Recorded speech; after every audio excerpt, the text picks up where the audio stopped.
14 na kabanata. Ang pagsasalita ng ibang wika na hindi natutunan. Sikapin ninyong makamta ng pag-ibig, ngunit sikapin din ninyong makamta ng mga kaloob na espiritual, lalo na ang pagpapahayag ng mensahe ng Diyos. Ang taong nagsasalita sa ibang wika na hindi niya natutunan ay nakikipag-usap hindi sa tao, kundi sa Diyos, dahil wala namang nakakaunawa sa kanya. Nagsasalita siya ng mga hiwaga sa tulong ng banal na espiritu. Ngunit ang taong nagpapahayag ng mensahe ng Diyos ay nagsasalita sa mga tao upang sila'y matulungan, mapalago at mapalakas ang loob. Ang nagsasalita sa ibang wika na hindi niya natutunan ay pinatitibay ang kanyang sarili. Ngunit ang nagpapahayag ng mensahe ng Diyos ay nagpapatibay sa iglesia. Gusto ko sanang kayong lahat ay makapagsalita sa ibang wika na hindi natutunan. Ngunit mas ninanais ko makapagpahayag kayo ng mensahe ng Diyos, sapagkat ang taong nagpapahayag ng mensahe ng Diyos ay mas mahalaga kaysa sa nagsasalita sa ibang wika na hindi natutunan. Maliban na lamang kung ipapaliwanag niya ang kahulugan ng kanyang sinasabi upang mapatibay ang iglesia. Ano ba ang mapapala ninyo mga kapatid kung pumunta ako riyan at magsalita ng ibang wika na hindi ninyo naiintindihan? Wala. Maliban na lang kung magbigay ako sa inyo ng pahayag mula sa Diyos o kaalaman, mensahe o aral. Kahit na ang mga instrumentong walang buhay tulad ng plauta at alpa, kung hindi malinaw ang mga notang tinutugtog, paano malalaman ng nakakarinig kung anong awit ang tinutugtog? At kung hindi malinaw ang tunog ng trumpeta sa mga sundalo, sino maghahanda para sa labanan? Ganito rin sa inyo. Paano makakaunawa ang isang mananampalataya sa sinasabi mo sa ibang wika kung hindi naman niya naiintindihan? Para ka na ring nakikipag-usap sa hangin. Maraming wika sa buong mundo at ang bawat salita nito ay may kahulugan. Ngunit kung hindi ko maintindihan ang sinasabi ng isang tao, at hindi rin naman niya ako maintindihan, wala kaming mapapala sa isa't isa. At dahil nga hinahangad naman ninyo ang mga kaloob ng banal na espiritu, pagsikapan ninyong matanggap ang mga kaloob na nagpapatibay sa iglesia. Kaya nga ang taong nagsasalita sa ibang wika na hindi niya natutunan ay manalangin na bigyan din siya ng kakayahang maipaliwanag ito.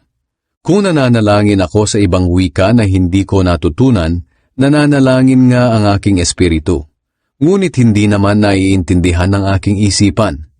Kung ganoon, ano ang dapat kong gawin?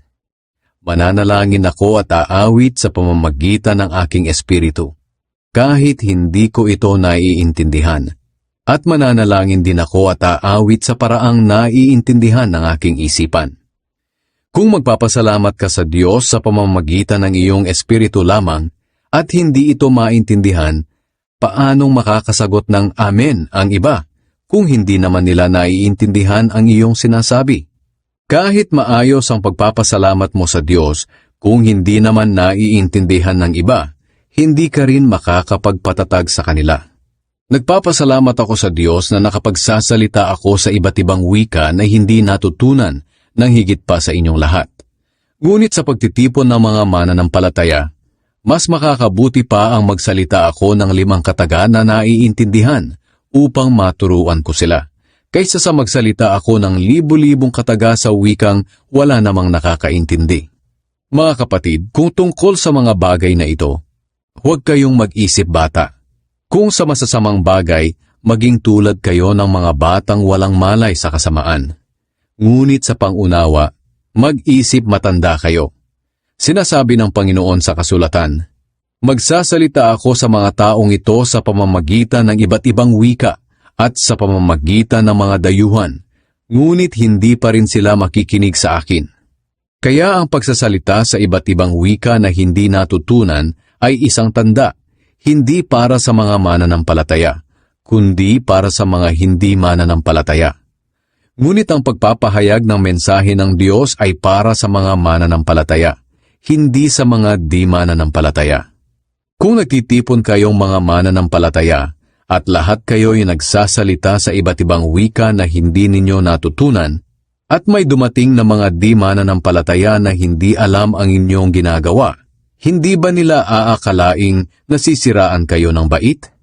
Ngunit kung lahat kayo'y nagpapahayag ng mensahe ng Diyos at may dumating na hindi mananampalataya na hindi alam ang inyong ginagawa, makikilala niyang makasalanan siya at malalaman niya ang tunay niyang kalagayan.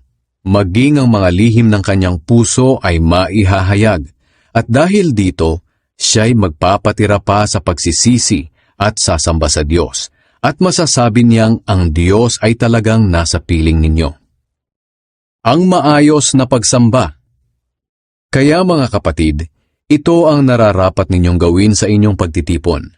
Ang iba'y aawit, ang iba'y magtuturo, ang iba'y magpapahayag ng mensahe ng Diyos, at ang iba'y magsasalita sa iba't ibang wika na hindi nila natutunan, at ang iba na may magpapaliwanag kung ano ang ibig sabihin ng mga sinasabi sa mga wikang iyon. At ang lahat ng inyong gagawin sa inyong pagtitipon ay gawin ninyo sa ikatitibay ng iglesia. Kung may magsasalita sa ibang wika na hindi natutunan, kailangang 2 lamang o 3, at huwag sabay-sabay, at dapat may magpapaliwanag sa kanilang sinasabi. Ngunit kung walang magpapaliwanag, mas mabuti pang tumahimik na lamang sila sa loob ng iglesia at makipag-usap na lang sa Diyos ng sarilinan. Kung mayroon sa inyo ang pinagkalooban ng mensahe ng Diyos, hayaang magsalita ang 2 o 3 sa kanila. Ang iba na may dapat makinig at unawaing mabuti kung tama o mali ang kanilang sinasabi. Ngayon, kung sa mga nakaupo ay may pinagkalooban ng mensahe ng Diyos, dapat tumahimik na ang nagsasalita upang makapagsalita naman ang iba.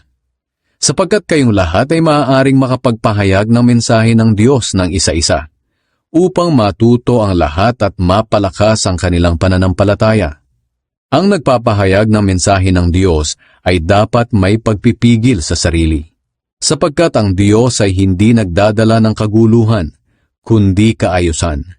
Tulad ng nakaugalian sa lahat ng iglesia ng mga pinabanal ng Diyos, ang mga babae ay dapat tumahimik sa mga pagtitipon nyo dahil hindi sila pinahihintulutang magsalita. Dapat silang magpasakop sa mga lalaki ayon sa sinasabi ng kautusan. Kung may tanong sila, tanungin na lang nila ang kanilang asawa pagdating sa kanilang bahay, sapagkat nakakahiyang magsalita ang isang babae sa loob ng iglesia. Inaakala ba ninyong nagmula sa inyo ang salita ng Diyos? O di kaya'y kayo lang ang nakatanggap nito? Kung mayroon sa inyong nag-aakala na may kakayahan siyang magpahayag ng mensahe ng Diyos o sumasa kanya ang banal na espiritu, dapat din niyang kilalanin na ang mga sinusulat ko sa inyo'y utos mismo ng Panginoon. At kung mayroon mang hindi kumikilala sa aking mga sinasabi, ay huwag din ninyong kilalanin. Kaya mga kapatid, pakahangarin ninyong makapagpahayag kayo ng mensahe ng Diyos at huwag ninyong ipagbawal ang pagsasalita sa ibang wika na hindi natutunan. Ngunit gawin ninyo ang lahat sa maayos at wastong paraan. Read the scriptures. Lahat ng kasulatan ay isinulat sa pamamagitan ng kapangyarihan ng Diyos at mapapakinabangan sa pagtuturo ng katotohanan, pagsasaway, pagtutuwid, at sa pagsasanay sa matuwid na pamumuhay, para maging handa sa lahat ng mabubuting gawa ang naglilingkod sa Diyos.